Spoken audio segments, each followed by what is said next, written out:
अरे कालू जी, हमारे पास एक घोंसला खाली पड़ा है और पूरे जंगल में हमारे ही पेड़ के नीचे सबसे ज्यादा ठंडक है। क्यों ना हम इस घोंसले को किराए पर रख दें? अरे हाँ कब्बी, जैसा तुम कहो। तभी वहाँ पर एक कबूतर आ जाता है और कबूतर बिजली कब्बी से कहता है, अरे बिजली, क्या तुम एक घोंसला किराए पर दे रही हो? अरे हाँ कबूतर, हम एक घोंसला किराए पर दे रहे हैं। अरे बिजली कब्बी, मेरा घोंसला टूट गया है तो तुम मुझे अपना ये घोंसला किराए पर दे दो। मैं तुम्हें इसके बदले 2 चावल के दाने दे दूंगा। ऐसा सोचना भी ना, ये घोंसला 6 चावल के दाने में दूंगी मैं, और तुम मुझे 2 चावल के दाने दोगे? चल हट कबूतर यहाँ से, मैं नहीं दूंगी किराए पर तुझे ये घोंसला। अरे कब्बी, पहली बात तो ये पेड़ तुम्हारा नहीं है। मैं चाहूँ तो मैं यहाँ पर घोंसला बना सकता हूँ, पर मैं फिर भी तुमसे घोंसला किराए पर ले रहा हूँ और तुम मुझसे ऐसे बोल रही हो। बस कबूतर का इतना ही कहना था कि बिजली कब्बी तो गुस्से में आ जाती है। मैं बताती हूँ तुम्हें, बड़ी आंख वाले कबूतर। ऐसा कहते हुए बिजली कब्बी कबूतर को 4-6 चोंचे लगा देती है। अरे भाई बचाओ, मुझे बचाओ, कोई तो बचाओ। कबूतर की आवाज सुनकर वहाँ पर एक तोता आ जाता है। अरे बिजली, क्यों इस कबूतर को मार रही हो? इसने तुम्हारा क्या बिगाड़ा है? अरे बिजली, मैं तुमसे बदला जरूर लूंगा। तुमने मुझे मारा है, देख लेना, एक दिन मैं भी तुम्हें मारूंगा। अगर तोता ना आता तो मैं तुम्हारी आंखें ही फोड़ देती, गंदी आंखों वाले कबूतर।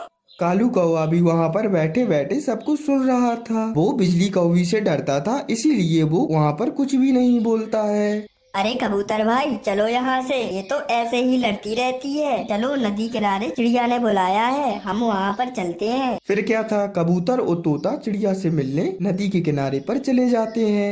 इरी कबूतर भैया, आपको किसने मारा? ये तो बहुत ही गहरी चोट आ गई है आपको।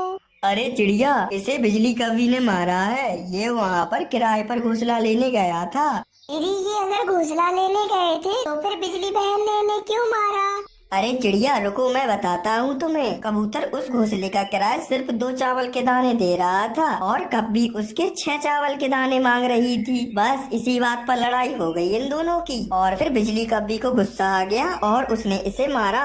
इरी कबूतर भैया, आपको तो पता ही है, वो बिजली कभी हमेशा सभी पक्षियों से लड़ती रहती है। फिर आप वहाँ पर क्यों गए थे उसका घोंसला किराए पर लेने? अरे चिड़िया, मेरा घोंसला टूट गया था, इसलिए मैंने सोचा चलो मैं कुछ दिनों के लिए घोंसला किराए पर ही ले लेता हूँ। और पूरे जंगल में उस पेड़ के नीचे सबसे ज्यादा ठंडक भी है। इरी कबूतर भैया, हम इस साल की गर्मियों में इस जंगल में घोंसले नहीं बनाएंगे। अरे अगर बनाएंगे नहीं तो फिर रहेंगे कहाँ पर? इरी कबूतर भैया और तोते भैया, हम इस साल गर्मियों में मेरी माँ के यहाँ चलेंगे। मेरी माँ बर्फ वाले पहाड़ों पर रहती है, वहाँ पर बहुत ठंडक रहती है। तब गर्मी होगी जब तक हम वहीं पर रहेंगे। अरे बर्फ वाले पहाड़, अरे वहाँ तो बहुत मजा आएगा, वहाँ तो बिल्कुल भी गर्मी नहीं होगी। इरी, आज हम सभी लोग तैयारी कर लेंगे और कल सुबह हम लोग अपना सफर शुरू कर देंगे।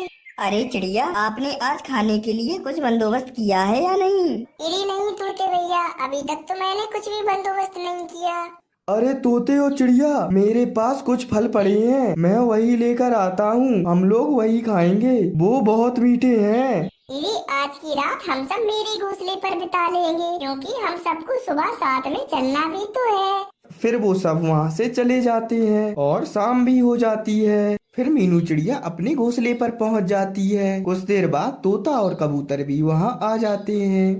अरे चिड़िया, ये लो, मैं फल भी ले आया, चलो इसे खाते हैं और सो जाते हैं। अरे मीनू चिड़िया, ये तो बताओ, क्या उस बर्फ वाले पहाड़ पर हमारे लिए खाने को सब कुछ है? इरी, हाँ, वहाँ पर मकई के भुट्टे खाने को मिलेंगे और वहाँ पर सर्द मौसम के ढेर सारे फल भी मिलेंगे। ऐसे ही बात करते करते रात भी हो जाती है और वो सब सो जाते हैं। फिर सुबह हो जाती है और आज सुबह तो पिछले दिनों से भी ज्यादा गर्मी होती है। अरे कालू जी, आज सुबह से तो कोई पक्षी भी नहीं दिखा, चलो चलकर देखते हैं कहाँ गए ये सब पक्षी। अरे तोते ने बता दिया होगा सभी पक्षियों को, कौन मार खाए तुम्हारी। तुम तो हर समय मेरे ही खिलाफ रहते हो, अब चलो। फिर क्या था, बिजली और कालू वहाँ से चले जाते हैं। वो दोनों उड़ ही रहे होते हैं कि उन्हें एक जगह पर कबूतर, तोता और चिड़िया दिखाई देते हैं। फिर वो दोनों वहीं पर चले जाते हैं। अरे भाग जाओ यहाँ से। अरे चिड़िया, इनसे कह दो ये भाग जाए यहाँ से। इन्होंने कल मुझे मारा था। हम में से कोई बात नहीं करेगा इनसे। ये अकेला रहना चाहते हैं। और हम भी तुम्हें यहाँ पर अकेला छोड़कर जा रहे हैं। कहाँ कहाँ जा रहे हो तोते, प्लीज बता दो। अरे वो मैं तुम्हें क्यों बताऊं, वो मैं तुम्हें नहीं बताऊंगा कि हम कहाँ जा रहे हैं। फिर क्या था, कालू और बिजली वहाँ से चले जाते हैं और एक पेड़ के पीछे छुप जाते हैं। अरे पक्षियों चलो, हम मेरी माँ के यहाँ बर्फ वाले जंगल की तरफ चलते हैं। हमें शाम होने से पहले वहाँ पर पहुँचना होगा। फिर वो सब वहाँ से बर्फ वाले पहाड़ के लिए निकल जाते हैं। बर्फ वाला जंगल, मेरा तो सदियों से सपना है बर्फ वाला जंगल देखने का। कालू जी कुछ करो, मेरे सुंदर पति, मेरी तो जान जा रही है बर्फ वाले जंगल का सुनकर। मुझे भी जाना है वहाँ।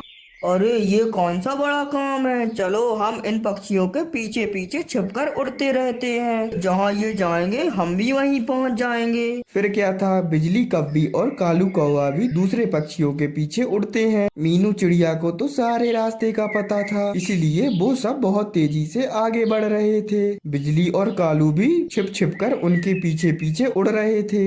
अरे बिजली, अगर वहाँ ठंड ज्यादा हुई तो हम रात कहाँ गुजारेंगे। अरे इतनी भी ठंड नहीं होगी वहाँ, मुझे तो बर्फ वाला जंगल देखना है। फिर क्या था, कुछ ही देर में वो सब मीनू चिड़िया की माँ के घर पर भी पहुँच जाते हैं और मीनू चिड़िया अपनी माँ से कहती है, मेरी माँ, मेरे दोस्त तोता और कबूतर भी हमारे साथ ही रहेंगे, क्योंकि हमारे जंगल में कौवा और कब्बी किसी दूसरे पक्षी को उस बड़े पेड़ पर घोंसला नहीं बनाने देते।